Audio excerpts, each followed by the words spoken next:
Hello and welcome to another episode of the Women Can Do Show. I'm your host, Rochelle Sawyer Cobb. I am the founder and CEO of I Can Do, which is a women empowerment organization. Our mission is to empower and inspire women to walk and live in their true purpose. And this show is one of the many tools that we use to do so. So, welcome to the show. Our guest is already on, but before I introduce our guest, as we know, this is Black History Month. We are in the final week of Black History Month. And as usual, what I've been doing is sharing some facts that happened on this day in Black history. So I have about three facts to share, three things that happened in history on this day in Black history. So, number one, on February 26, 1969, the Fifth Amendment was sent to the states for ratification. It was ratified on February 3rd, 1870. The amendment prohibits the federal and state governments from denying a citizen the right to vote based on that citizen's race, color, or previous condition of servitude. Something else happened on this day, February 26, 1926. Carter G. Woodson started the Negro History Week, which is now Black History Month. Something else happened. One more thing happened on this day in Black history. On February 26, 1966, Andrew Bremer became the first African American governor of the Federal Reserve Bank of New York. So those are just three things I wanted to share about our history that happened on this day. And of course, we celebrate our history every day of the year, right? But we know that February is set aside as Black History Month. So I just want to say happy Black History Month to all of you. I hope you all have been celebrating your beautiful Blackness and others. And so now we are going to bring on our guest. I am excited to welcome this amazing queen, Diona Nicole, to the Women Can Do Show. Welcome, Diona. Thank you so much for having me. We are excited. So just so you all know, our topic today is women's health awareness, knowledge, and resources. So just to give you a little background on who Diona Nicole is, Diona is, first of all, a designer, a speaker, a professor, and a reproductive health advocate. Diona is the founder of Barren Fruit, which is a healing and empowering nonprofit organization for women suffering from infertility and reproductive health challenges. Diona is also a professor at Jefferson University for 18 years now and an advisory board member of the Mercy Career and Technical High School in Philadelphia. So welcome, Diona. I just shared a little bit about you.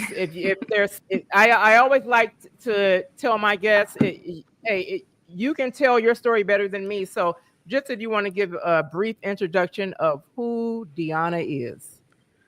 You did a great job. I've worked hard to try to condense it. I'm Yeah, someone that just wears a lot of hats. yeah, that's As you said, amazing though.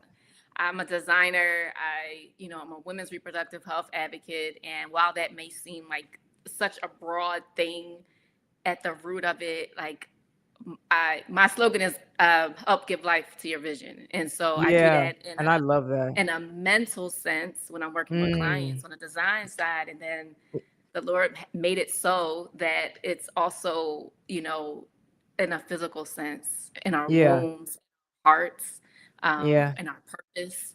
And yeah, so it's a really beautiful thing. yeah. I love that. So let's get into it. So as you mentioned, you're a designer. You've been a designer for what, 20 plus years now in fashion and graphic design, Mm-hmm. and as well as the owner of your own design studio, the owner and design director, right? Mm-hmm. Mm-hmm. What was when did you realize your passion for design? Like, what sparked it? So the fun fact is that I started in the fashion industry. So design, I did a number of things. And so I first started, I just love to create. Uh-huh. So take it all the way back to when I was a child, you know, I was always making things. Like I was always creating. I was always thought of something. If I didn't have that toy, I made it. If I didn't have Wow. that game, made it. I had one little, you know, back then wasn't a whole lot of black Barbies. Like my Ken was Michael Jackson, Yeah. and I would, I love that.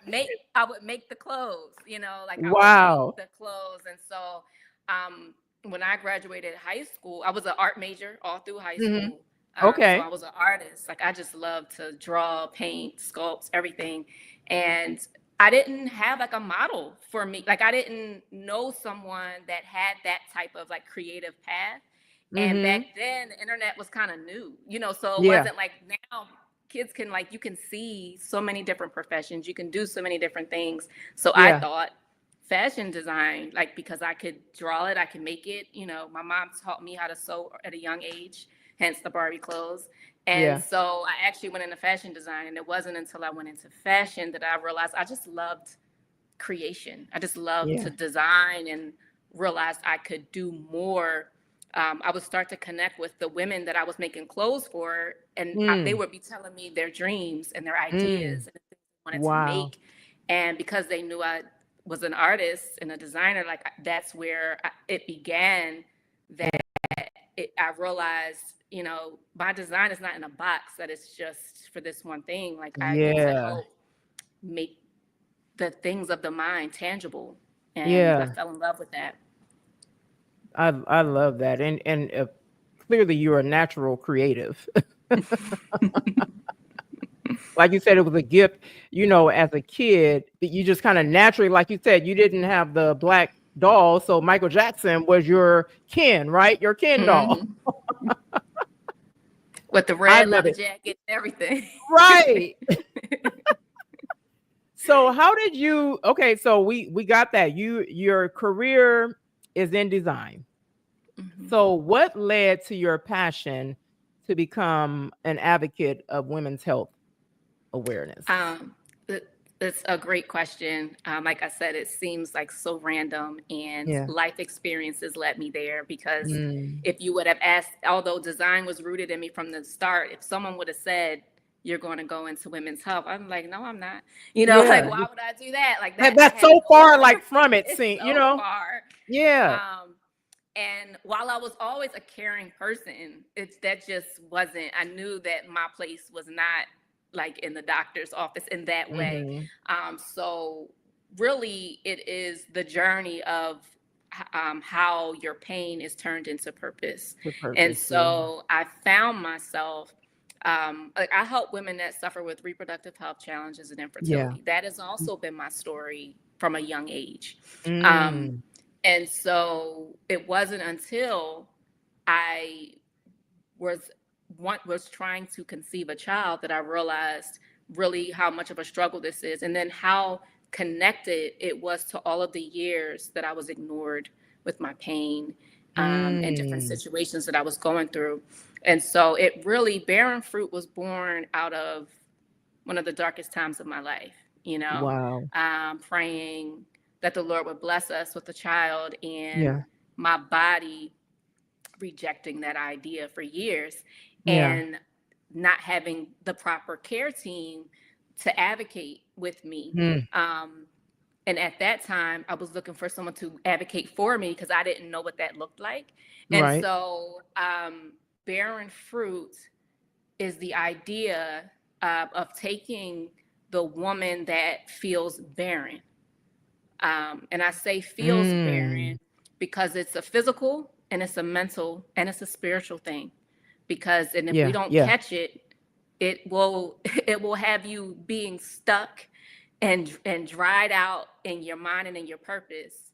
And Yeah. so, because that's where I was. You know, Yeah. I was Yeah. in that dark place in a cycle of depression every time I got my cycle. And so, yeah, that's where Barren Fruit was born. And it's a play on words intentionally because I love that you name. you do bear fruit, you know. So it Yeah. sounds like bearing fruit, Yeah. Yeah. you know. And it's a barren is the complete opposite of fruitfulness. but I Yeah. come to share a message with women that you are fruitful, that God is trying to birth something through you, that you do have a Mm. purpose. And Yeah. had I not gone through that, no, I would not have become an advocate for it. I would not have my beautiful daughter that I have now. She's 8. Yeah. Wow. Um, Look at God. Yeah. yes, look at God. Like, I was told I would not conceive a Yeah. child, less than 1% chance. And so Yeah. she's the reason I keep going and I keep Yeah. doing and I keep sharing the message and I keep providing resources to women. Yeah. And And that started the journey. yeah, and the beautiful thing of that is you're giving hope to other women. You know Hmm. what I mean? You hung in there, right? And Hmm. so your story gives hope to other women who have this the same, many women are going, it's not talked about a lot, Hmm. you hear about it lately, but I remember years ago, it wasn't like a big topic, right? So Right. you sharing your story is an inspiration to others. And also, like you said, you turn your pain into purpose. Like that is I love when I see that. Like that is so Hmm. powerful to me to take your pain. You know what I mean? When you think about pain, Hmm. like that's just something, people think that of it as something bad, but God will use it right for your Hmm. purpose. Yeah, Yes. Yeah. yeah, yeah. So we know that women's health encompasses, a wide range of issues, right? So what is a woman's health issue that you feel is kind of not talked about enough or overlooked? Like what is like one of the most common? Um, the very one that we're talking about. I mean, Oh, I'm yeah. hearing more people talking about infertility, but Uh-huh. not always from the angle that I usually come from.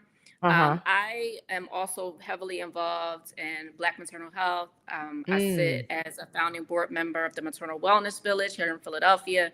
Oh, wow, I'm I love involved. that. Yeah, I'm involved with. We have like a research program that that organization partnered with Temple Health Mhm. to try to perform research, but have it connected to the community so that we have our hands at the table. And I sit on like the co-chair for the community advisory board so that we are like involved. And Mhm. so I'm one of few that's always on the side of if we're rooting for women's health, if we're rooting for our lives, Yeah. and all these women that are dying when they're giving birth, then we got to start Yeah. from the root. We got to start from the beginning. But a lot of times the discussion starts from when that woman is pregnant. Mm. But that's not where Yeah. the issue begins, because if you're not gonna if you're not gonna listen to someone, a woman, period, Right. why would you listen to her when she's pregnant? Right. And so if we don't back it up to the Mm. beginning, Yeah. back it up to, my 18-year-old self when I'm sitting at the GYN getting examined and she tells me, Yeah. oh, well, you probably have endometriosis. But there's no way for us to really tell. We don't really have a clear way of telling, Wow. so maybe you might have difficulty conceiving when it's time for that. But don't worry about it right now. So that don't Mm. worry about it right now means that in my 30s, when I want to conceive, Yeah. I'm really having an issue Yeah. because no one did anything all those years.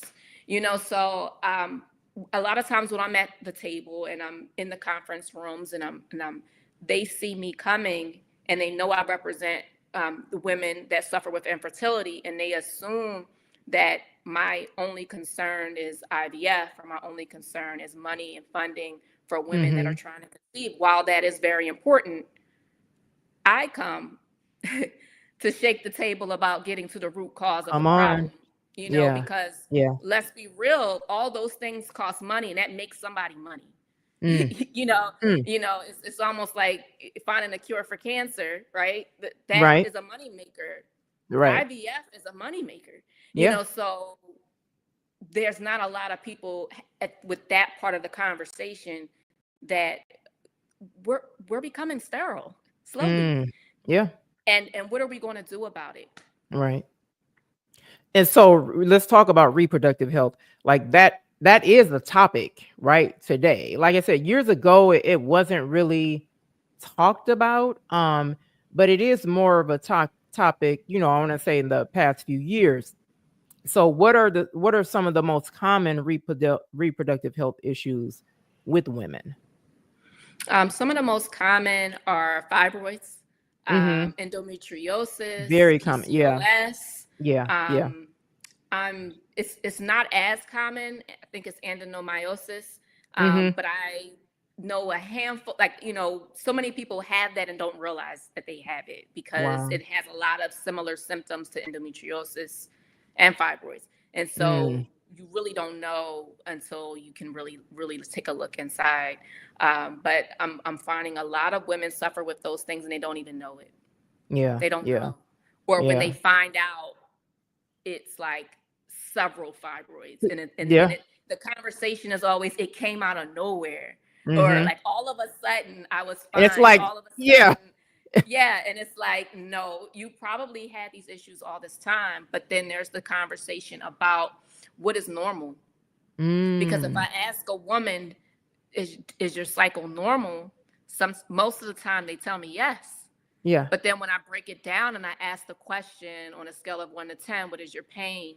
Um, how connected is that to your daily live? Does it impact your daily living? Because that's the real Wow. question. Because the Yeah. number pain from 1 to 10 is subjective, Mhm. right? I have a True. very high tolerance of pain because I lived so long with pain Mhm. in my daily life because of the things I suffered with. Yeah. So it has to be pretty severe for me to say this is a 10 because I Yeah. compare it. You're going to compare it to the worst pain you've ever had. Right. Right. You ask my 8 year old if it's a 10, Right. it's like after a paper cut. So you have to compare it to, does this stop you from performing your daily activities and duties? Like, Mhm. does this stop you from being the wife that you would like to be? Does it stop you being the mother you? Does it stop you from going to school? Does it stop you from going to work? Are you not able to get up out of your bed? Like, these are the conversations we have to have because Yeah. a lot of the times the people making these decisions, they don't feel this pain. Hello. So they don't understand it, because if they Yeah. did, there would be a cure for it, because it should be unacceptable. It Yeah. should be Yeah. unacceptable for us to suffer the way that we are. Oh yeah. Yeah. Yeah. And so what are some barriers to access to quality women's health care for the because it's the underserved communities. It's and I want to say primarily Black women, that Mm-hmm. are women of color that are affected by this. So what are some of the barriers, and how do we address it? How do we begin? Like, you're doing something, right? But how does the woman herself begin to address it? Like, what's the starting point? The starting point is hard because it Mhm. comes with a realization Mm, that there's even an issue. yeah. Um, and I know, even for me, that was tough to just come to grips with something's wrong. Yeah. Yeah. Something's wrong with me. So just me, I remember the moment I yelled that out at a doctor's office after in tears, like after Mm, years of not being able to, like, someone has to do something. Something is wrong. Like, I know yeah. something is wrong. And then the second part is actually getting the help, because that takes a Getting help. step. So whenever a woman contacts me and I give them research and they actually get back to me and say, I made my doctor's appointment, or I went to Mm, this doctor you referred me to, I'm always congratulating them on that step, because yeah. that's a long step, um, from realization and then actually making the phone call. The doctor Yeah. that actually performed my surgery, I sat on it for 6 months Mm, before I actually called, yeah. knowing that he could help me. But then Yeah. it was a scary step. Like, what is that going to look like? Is it going to look like I'm going to need surgery? Is it going to Mhm. look like he's going to tell me absolutely not? You cannot conceive. It was scared. I was scared to, because with that comes testing, poking, prying, sticking, stabbing, Right. Yeah. pain, more Yeah. pain, more pain, Yeah. emotionally and physically. And so that would be the next step. actually taking action on those resources that are given to you, knowing what resources, knowing where to go. That's one of the things that we provide. Um, when people tell me what they need, then I'll look to see who I can recommend, Okay. because I'm not a health professional, but I can Yeah. recommend people to them based on what they're telling me they're struggling with. Yeah. So how does that work? So how do you get the client? So what brings this woman to you to say, "Hey, I need help"? Referrals. Okay. I Okay. personally can do better at building community. I'm working on doing more of that. Mhm. Um, but right now, like I have a conference every year during Yeah. Infertility Awareness Week. I try to host like virtual things, so it's constantly like building community. So a lot of times people are And like, that's good. just refer, like, like Yeah. I know someone you can connect you with. And so we Yeah. just take them under, and sometimes it's me messaging personally or referring them to somebody, Yeah. making them a part of a community when we come together, and convene to have small like events, so Yeah. that they feel that community, because I know that was a major void, for me when I was going through. I didn't have a community of people that understood.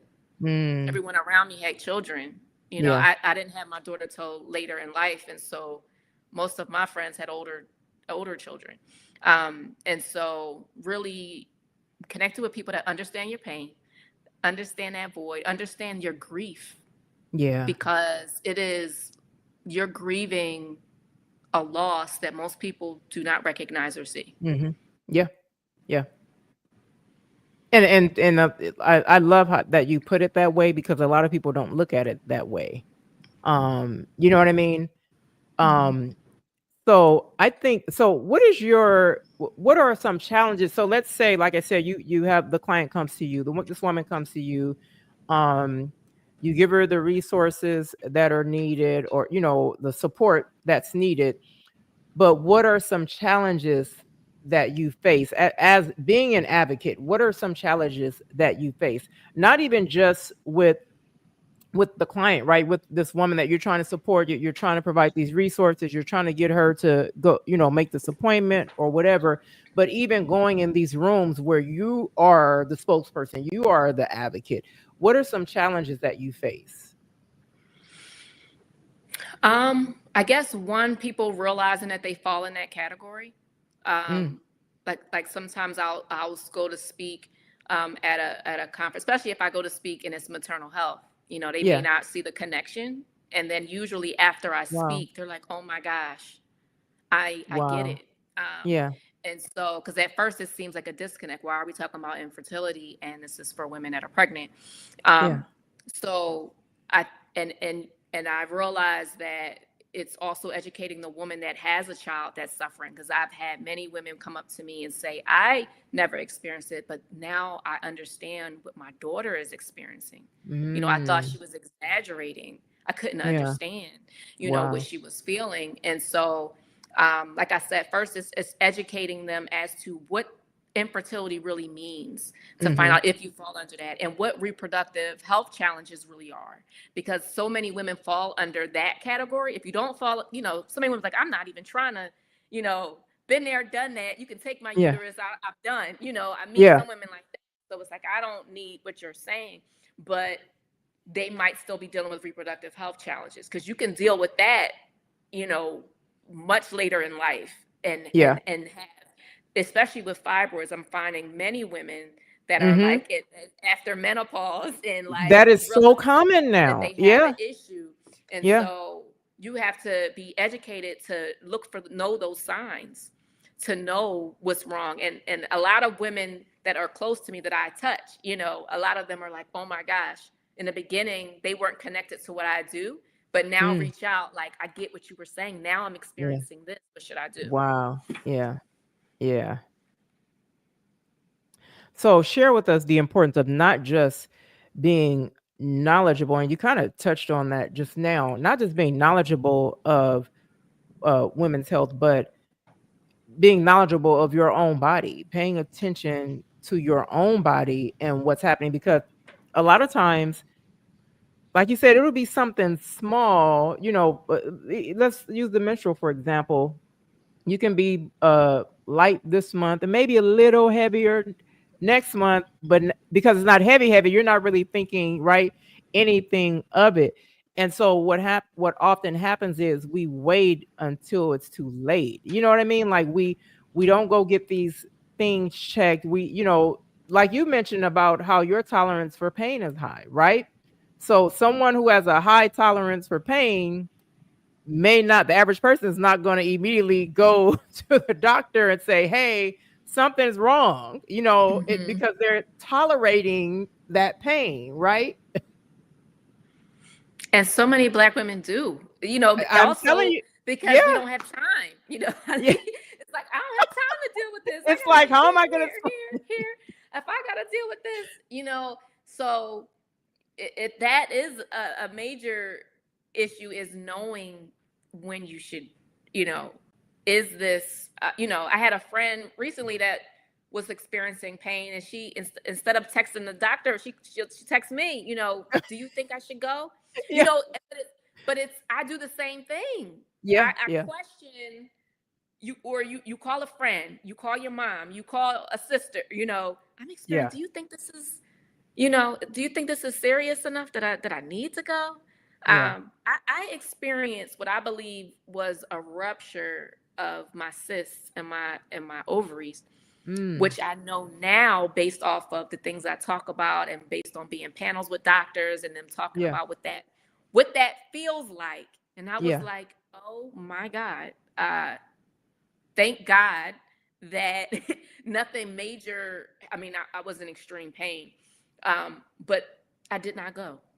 I Yeah. didn't go because I was in so much pain. I felt like somebody lit my body on fire. That's what it felt like. It felt like Wow. the burning sensation of pain that started to radiate through my body, and it would not. It. I was like convulsing like all night, and I thought, if the ambulance comes in here and touches me, I'm going to scream. Like the thought of someone touching me Wow. made me not call. But never once did I think this might be so serious that I need to call the doctor. Yeah. Like Yeah. Yeah. never, never. And it didn't Wow. help. It didn't help that when I called my doctor the next morning, because I was then sore from convulsing all night. My body, my muscles were all sore. Mm. And called the doctor, and I explained what happened. I was like, I don't know. Again, instead of going to the ambulance, called my PCP, not my PCP, my GYN at the time. Mm-hmm. And I said, this happened. I felt this pain. Do you think this is serious? Should I left a message with like the receptionist. I don't know if I should go to the hospital. I'm gonna go to work. But I'm anticipating Wow. that she's gonna call me. And I remember I was in pain, didn't call me to the end of the day. So I thought, well, maybe she's not concerned. Maybe it's not that serious. It wasn't until I saw another doctor, they were like, yeah, you should have went Yeah. somewhere. Yeah. So when you are constantly not taken seriously, when you've gone through years of your pain being ignored, you then begin to think this must not be Mm. important, or must not be serious enough for me to call, Yeah. for me to do anything. And when I Yeah. go, you know, I'm in Philly, so the hospitals, a lot of times they're trauma centers, they're taking gunshot victims and stuff. Right. You could Yeah. be sitting there in pain, Yeah. and you're But not you're treated not as a priority. priority, Yeah. because they see that you're bleeding out, you know. But I know women that have been bleeding internally and almost lost their life sitting in the ER because their pain Wow. was not realized, because it could not be seen. And so when you deal with that over and over again, how can we trust the system? Who Yeah. do we go to? Yeah. Because when I go, the first thing I think of, if I go to the ER, all they're going to do is give me some pain meds, which I don't want to take, Mm-hmm. um, and tell me to go see my GYN or my PCP, Yeah. because all they do is regulate pain. Right. And so now what? Now what do you Which is that do? they provide that temporary fix. I call it. They provide that temporary fix. Hmm. Well, I'm gonna tell you, I am that one. Maybe I'm in the 1% that will go for any little thing. That's a and, good and, thing. and I do Listen. have a tolerance for pain, but I will just. But you know what it is with me? Because I have a family history of cancer, right? Different types of cancer. And so I have that fear of that, right? So any little thing, I remember, and this is like we laugh about this to this day. Um, I was bleeding, right? And it was a lot. And I go to the doctor they ended up doing a colonoscopy. And I was like, I wasn't even 40 yet, but they had to do it to Mm, figure out mm, what was wrong. Turns out it was internal hemorrhoids. And I'm mm, in my mind, I had already diagnosed myself. And it's just that, that mm. fear, that I guess Yeah. that paranoia about that I gotta get past. Because Mm, it's still I'm still it's a work in progress. But so I'm saying to say, but that's the reason that I think if it mm, weren't for that, I probably would do the same, kind of just tolerate it. Oh, I'm good. I'm gonna get up and go to work anyway. I'll take some people take Motrin to leave, whatever, mm. and it'll go away. No, that's not me. I will literally, for any little thing, I will go to ER. But But again, like you said, hopefully, that's my that. But I love how you shared that. Is that reason may be because you're being told, oh, this it's not this or it's this, so it's like, why should I go? I didn't even think about that as being a reason why we don't pay attention to these things or act on it as quickly as we should. it's systematic racism is really what it is. Yes, it is. Um, That's and what it is. that's an area that I've studied within this, and it's so many things connected to it. Mm. It's the system, the doctors, the Yeah. not enough research, right, Yeah. within this area, especially for Black women. The numbers Yeah. really aren't there. They're not realistic numbers. Right. In fact, when I've done my research in this, I had to chop up the numbers, like this number in PCOS, this number of women with endometriosis. I didn't really get the numbers within infertility of why the numbers are disproportionate with Black women. But I Mm-hmm. had to say, because A equals B, then this is C. And so I realized, man, like, they don't see the importance of this. I know there's some initiatives that were going on to make this more of a thing. I don't know now with the Mm-hmm. current. We won't Right. speak about that. But I think it's that side of I created a diagram that kind of showed, right. This is what happens on the system level. This is why we don't have research. We have incompetent doctors. We have doctors that Okay. don't have good manner. There's doctors that don't realize the extra care that we need. But then there's something that happens on the patient side, on us as Black women, that's connected to our experiences, that's Mm-hmm. connected to the distrust of the Mm. system, based on things that were done Yeah. and our ancestors, based on, like I said, when you go and you're not heard, that becomes a mark in your mind. So there's Yeah. so many things that are connected to it, which is why we have to fight through that. I love that you go. you know Yeah. Also, that's passed down. So, when I had my cycle, my mother also battled with heavy, I don't know if she had heavy, but definitely had a lot of pain. And Mm. so she passed down what was taught to her, Yeah. coping mechanisms. We were Mm. taught to cope. So I always Yeah. say, So true. when I when I got my cycle at 11, I was taught to cope with pain, Yeah. and that continued.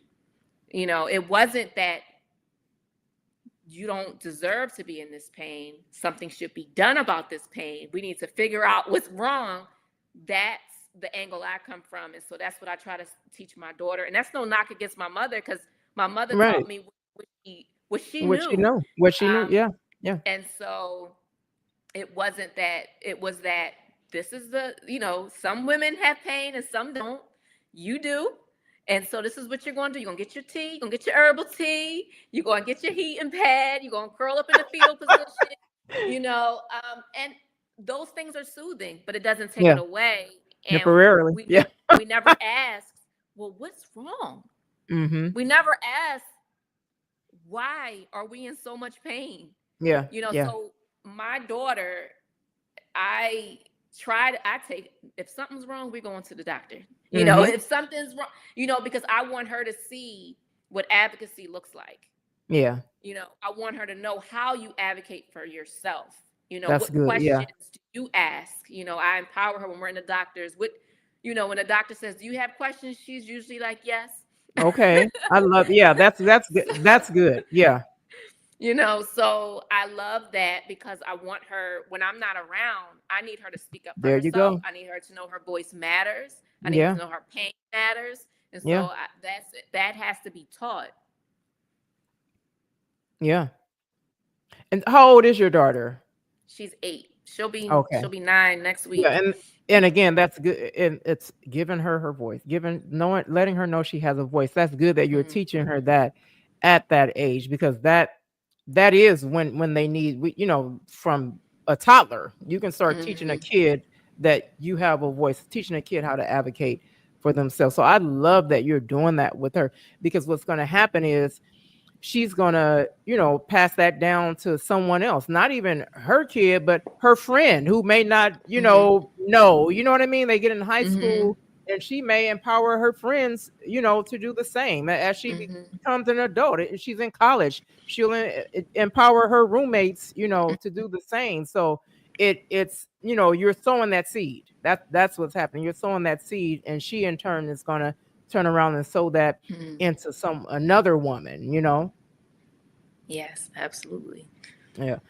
And and this is truly, when you talk about your pain into purpose, it just all around everything, you know what I mean? Like you said, you're pouring it, because of your experience, you're making sure now, hey, my daughter needs to be aware, right? Mhm.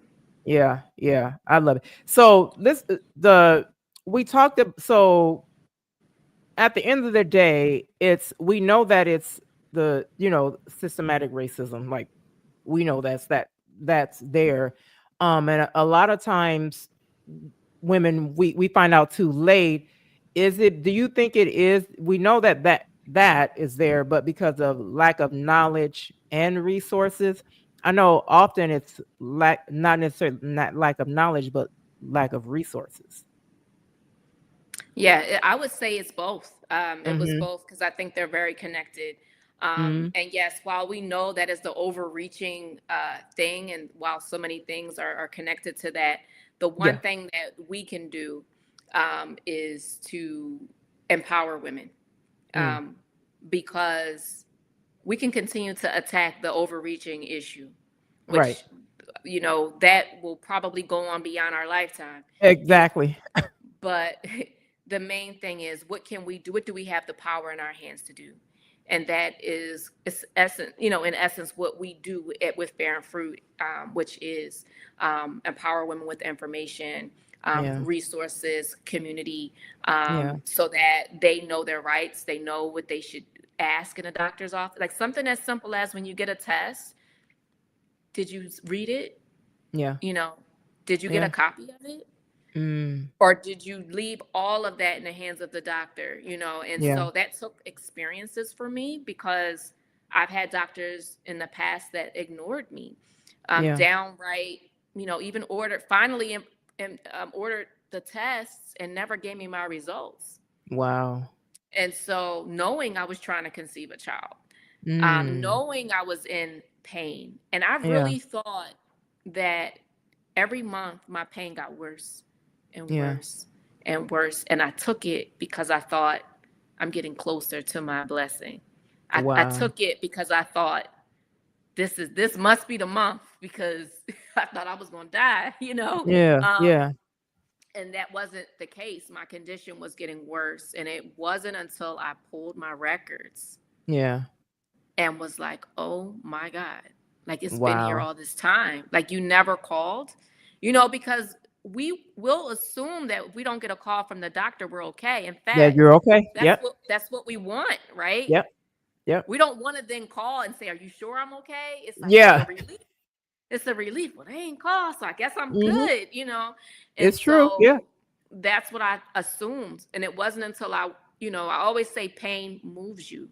If Yeah. you won't move you, pain will. And so Yeah. It it will. wasn't until I had that cyst rupture that I was in so much pain that I realized this doctor is not competent enough for me. Mm. And I then was like, okay, because I was so loyal. I was so loyal to the doctor, like I didn't want to, Yeah. like I'm gonna hurt her feelings or something. Like, Yeah. like, Yeah. like Yeah. if I get a second opinion, no, you can't care about whose feelings and if they're going to get an attitude. So many doctors will, a good doctor won't. A good Yeah. doctor will encourage you. Yeah, Yeah. get a They'll tell. second Yeah. opinion, come back. But doctors that get offended because you're like, let me give this some thought. Let me get another opinion. Mm. Um, that would be a red flag. We need a list of like red flags, like when to run. Right. Uh, so yeah, like it wasn't until I was moving doctors, pulled my records to send him every, because a new doctor wants to say, send me all of your reports, send me the, Yep. Of course. I had to get the actual film from Yeah. everything. And I started reading, looking up terms, which can be dangerous, right? But I'm glad that I did it because I was like, all of these things that it's saying that's in my report causes infertility. So if it's not being Wow. addressed, I lost 5 years because of that doctor, and once I walked into the new doctor's office, I was ready. I was Mm. ready to Yeah. tell him what I found and ask.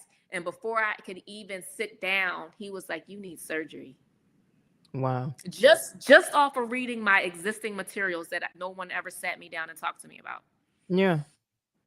He was like, "If you told me you weren't in pain, I wouldn't believe you." He was like, "You Yeah. have several things inside of you that would cause you extreme pain, Yeah. and are causing you infertility." And so, that is one thing. Look at your things. Ask for a report after you see a doctor. Ask for Yep. your report. I mean, most doctors now should have an online portal that you can Right. check Where you go and pull it up. nowadays. Yeah. So we have no excuse to actually see what the doctors are writing and what's in our reports and what's in our records. Yeah. So we've already established that this is clearly your purpose. We know your career is in design, but this is clearly your purpose, right? You turn your pain into purpose, and in operating in our purpose, the ultimate goal is to serve others, right? And the reward is that, right? Even though you're doing it genuinely from your heart, it feels good when you know that that purpose has been fulfilled. So with you and your purpose and advocating for women, what would be that rose, that highlight for that woman that you helped? And you mentioned earlier that you had one woman where she called you and said, I made the appointment. Mm-hmm. And you sell it, and I'm a believer in celebrate those small wins, celebrate each step, of the way. So what would be that reward, or that, I call it a rose? What would be that rose? Would it be that woman, that you supported or whatever, helped and advised, and her calling and saying, hey, I actually made that appointment? I would say that definitely is one of the roses. I think there are Yeah. so many. Yeah. Um, if I can help at any point or step, I Yeah. think that's a win. Mm. If I can get the woman if I can get her off the couch, Yeah. if I can get her to come out to community and not be depressed that day or not Yeah. cry that day, if Mm. I can get her to not allow the pain and circumstance to define her that day, Yeah. um, if sometimes like I'll text, we'll text just to check in, and they might say, thank you for checking in, Oh. because I don't Yeah. have many people to talk to. But the Wow. icing on the cake is when I know they've been through this journey Mhm. and they receive that blessing that they've been longing for. Mm. Um, That's what I would think. Yeah. really moves me to tears. I had Yeah.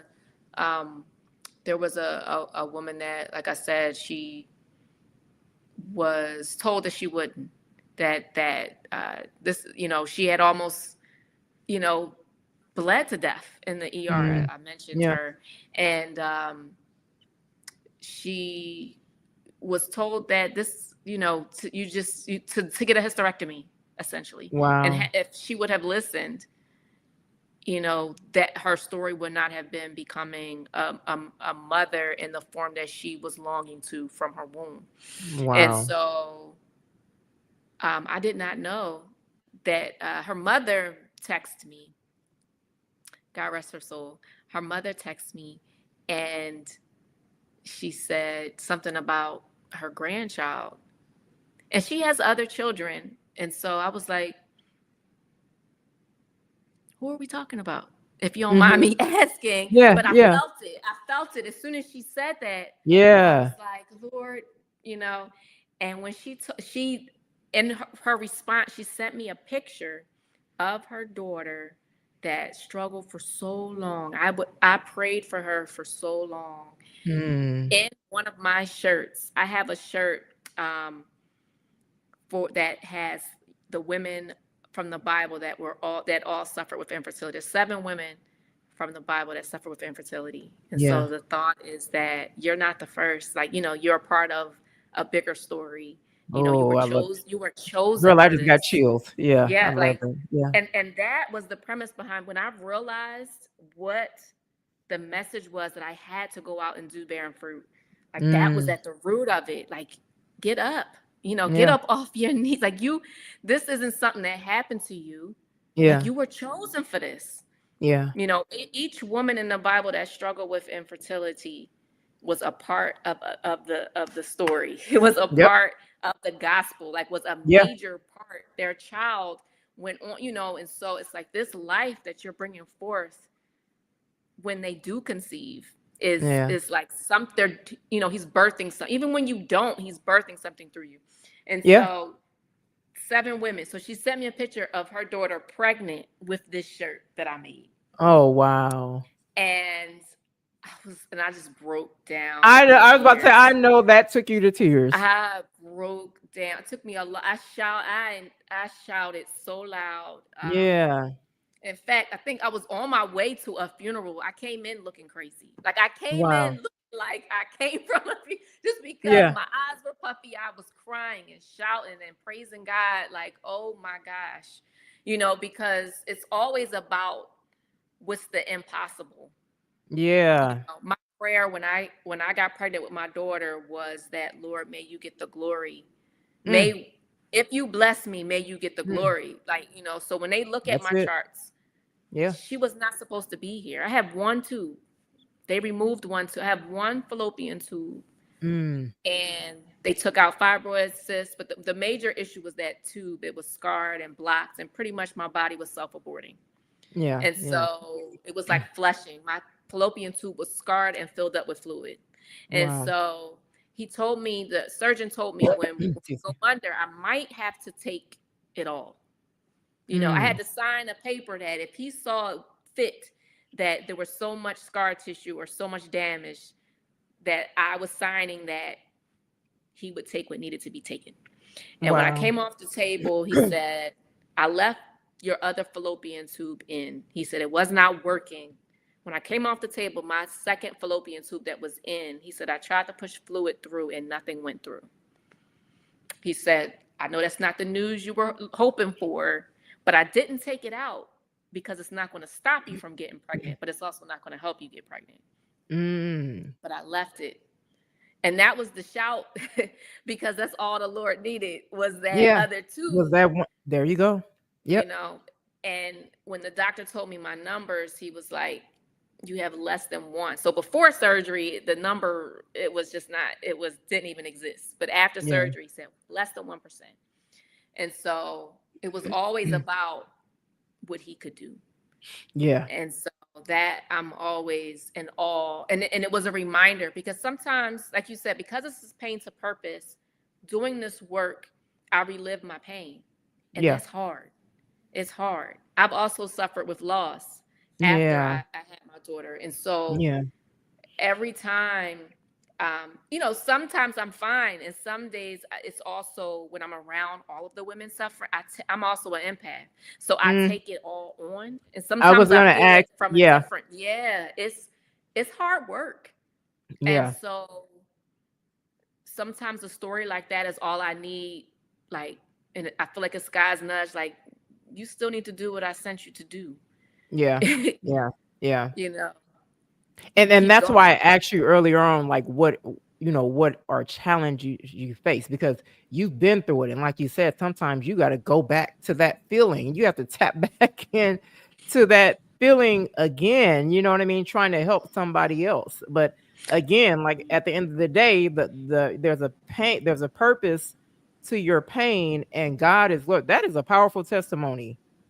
You know what I mean, that rose that you shared, Hmm. that is powerful, and I get it, like to see it, fulfilled, to see that this, you not Hmm. only helped her, you not only, gave her the tools that she needed or provided the resources that she needed, but for her to actually conceive, for her to actually have this blessing that she prayed for. I mean, Hmm. that is something. That is something. And so, with all that being said, what would you like your ultimate impact to be when you leave this earth? What do you want them to say about Diona and her purpose? I just want to be recognized as a vessel, as Mm, a vessel that the Lord used yeah, to allow women to walk in joy yeah, and to walk in their purpose. yeah, And I get to do that on both sides mm, of women's health and in design. yeah, And now I've meshed the two because I work on design products within women's health. And so I've realized what he was doing all along when I was like, Lord, what am I doing wow, on all these different yeah, things? yeah, But it's like everything is coming full circle and coming together. mm-hmm, But ultimately, I'm always like, decrease me, and more of mm, him. Like I'm just a vessel. that's I'm it, just yeah, I'm just allowing him to use me within the purpose that he set out for me to help other women give life, yeah, find joy, and give birth to their purpose. yeah, yeah. And I pray that someone has been, because so many women are, dealing with infertility. And Hmm. so that's why I was excited. I wanted to kind of bring this conversation Hmm. to our platform. Um, because again, just to empower and inspire women, like you said, to get up, Hmm. you know what I mean, to get up, get off of your knees, get up and find that joy and fight for it, keep trying, get the resources, get the, first of all, the knowledge that you need. But like you said, first you have to acknowledge that something is wrong, but get up and go out there and ask the questions. And a Hmm. lot of times it is that simple. You sometimes people don't know what to ask, but they're scared to just ask. You know what I mean? And so sometimes it is as simple as that. Just ask someone, just ask the question. You never know. The person that you're asking may not have the answer, but they can Hmm. refer to you to the person that does. Absolutely. Yeah. Absolutely. Yeah. We have to talk about the things we experience. But like you said, this Yeah. was a taboo topic. I think more Mm, people are talking about it. We yeah. have to, we have to question our friendship circles if we don't feel comfortable talking to those people Yeah. that are close to us.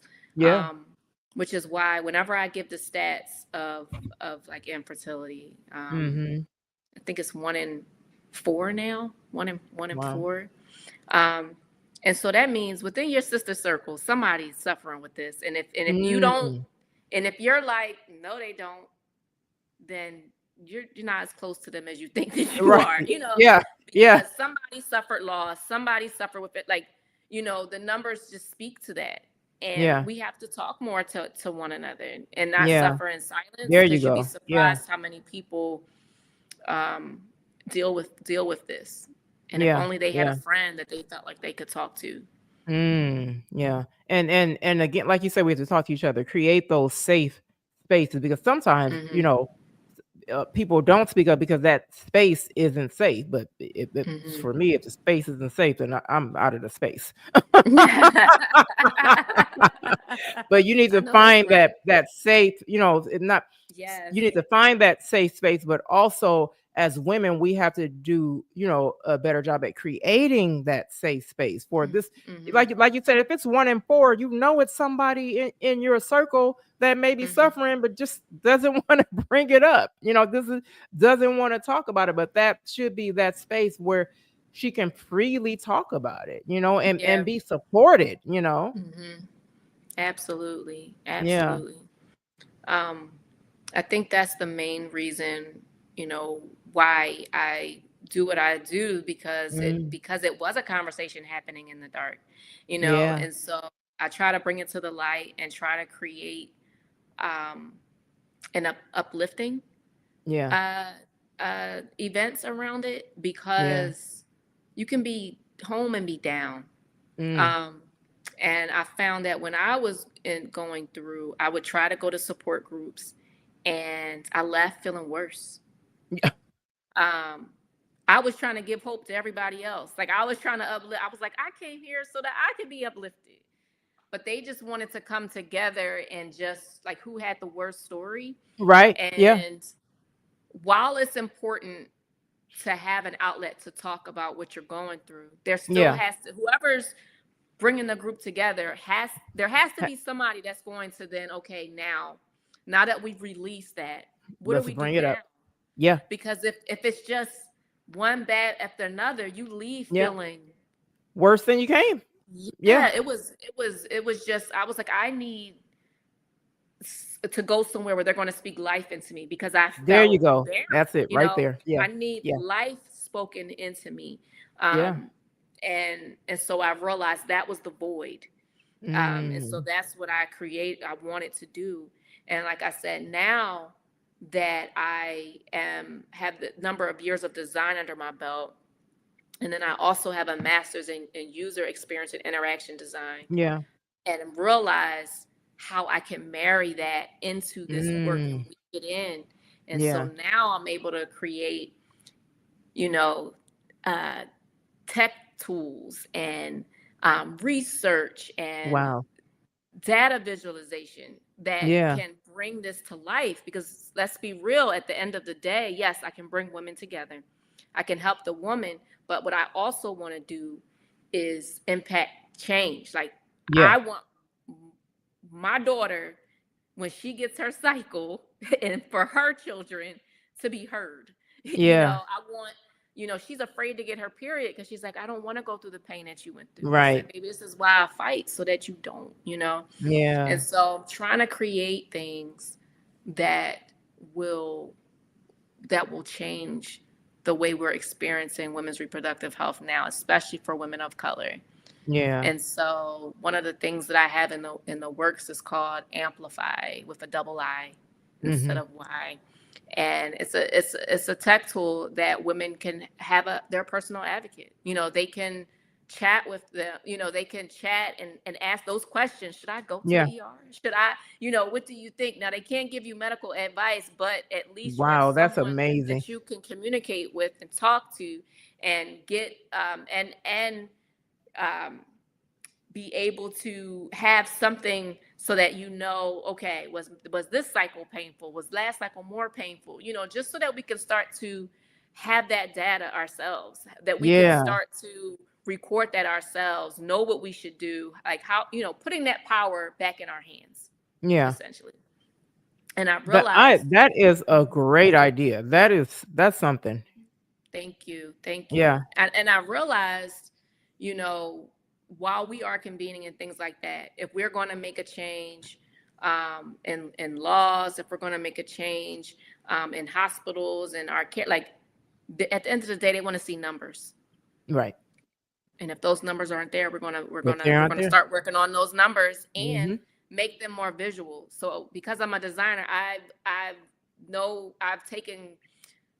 taken like extra classes in like communicating health data, because that's a whole, when I've realized like how big that was in itself, Yeah. that I could be utilizing my design skills to impact this area, you can look at a graph that's that we can almost look at and be numb to, Mm. right? Like I said, I'm in Philly, right? We can look at a Yeah. graph that shows gunshot victims, and we can be numb to it because it's so much here. Yeah. But it can be done in a way that brings life to it. I forget what it was, but I saw this graph and it was showing, like, with the school shootings. It showed it Mhm. in bar graph form, and it's like, okay, that's a lot. Mhm. What's the next graph? And then they showed it when it was moving, and it showed the life expectancy of that person and how they died off too soon because they were shot Wow. down. And it showed Wow. what they could have been, what they should could have been. And it was like, and it moved you to tears. Yeah. And it was like, wow, like if we could bring to life what the pain is that we feel, and people could see Mm. the life expectancy of what we could have had or what we could have Yeah. felt, or the woman we could have been, but we can't perform because we're in pain, or we can't Yeah. do because we're not listened to. Mm. Like, how much more impactful would that be? Would they listen to us then? I don't know. Mm. But Yeah. hopefully if we collect the numbers, they can't ignore it. Right. Yeah. Yeah. Wow. What you are doing is absolutely Mhm. amazing, and I love that you're marrying that, the your gift of design into this, to educate women, better, and again, to, like you said, the numbers are going to show, so to even to help advocate, you're using your gift to do that as well. And I mean, just the barren fruit, I'm just in awe, and I kind of figured that was where the name came. I knew it was something biblical about it.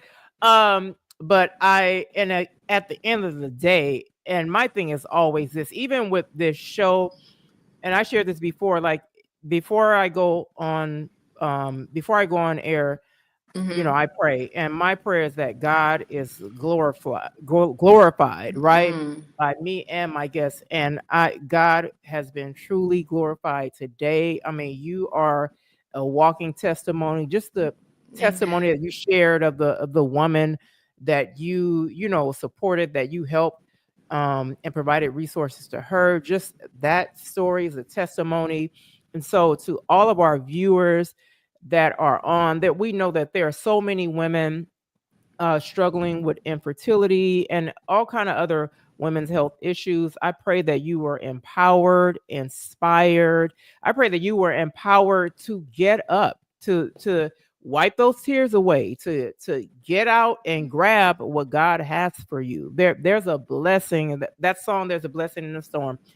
And Mm. I know that to be true, that there's the blessing after the storm. And again, as Diona has shown, she turned her pain into purpose. So if you think of it like that, there's a purpose to my pain. God, you have me here Mm. going through this for this reason. So I pray that someone was empowered and inspired to just transform your thinking, first of all, and transform your life. Diona, I want to thank you so much. This was a much needed conversations, and I plan to have more conversations like this, because this is and this platform is created to not just share the stories of women, and to allow women to share their gifts, their talents, whatever their purpose, but also to talk about those things that aren't talked about Mm. enough, right? Dealing with women. So I thank you for blessing us tonight. You have truly been a blessing. I thank you for the work that you are doing in the community. It even like you're coming up with this wave, this visual, using your design gift to come up with this visual. I mean, that is, I'm like just taken aback. That is Mhm. amazing. Like that is, and because some people are more visual, right, Mhm. than reading words in a Mhm. book, right? Some people actually want to see, okay, how is this affecting me, or what could Mhm. happen, right? So I love that you have created that. You are amazing. You are a Thank gift you. from God. And I just thank you for agreeing to come on the show today. Thank you so much for having me. It's been an honor and a pleasure. Yeah. Thank you so much for allowing me to share my story. Yeah. I really, really appreciate the platform. Yeah. And thank you to all of our viewers for tuning in. If you tune in late, this will be on our YouTube channel. It's automatically saved there. Once we go off air, you can go back and watch it. Thank you again for joining us once again on a Wednesday evening. You could have been out doing something else, but you decided to have a seat with us at the Women Can Do show. We will be here next Wednesday again at 6 o'clock p.m. Pacific Standard Time. Don't forget to click that subscribe. You're already on our YouTube channel. Go and click that subscribe button and share it with others, because we have some more amazing guests coming up. We're going to have some very interesting topics that will empower, transform, and inform you. Thank you all. God bless you. Have a good rest of your week. And whatever you do, make sure you set out to finish your week strong. God bless you. Bye. God bless you, Bye. Diona. God bless you.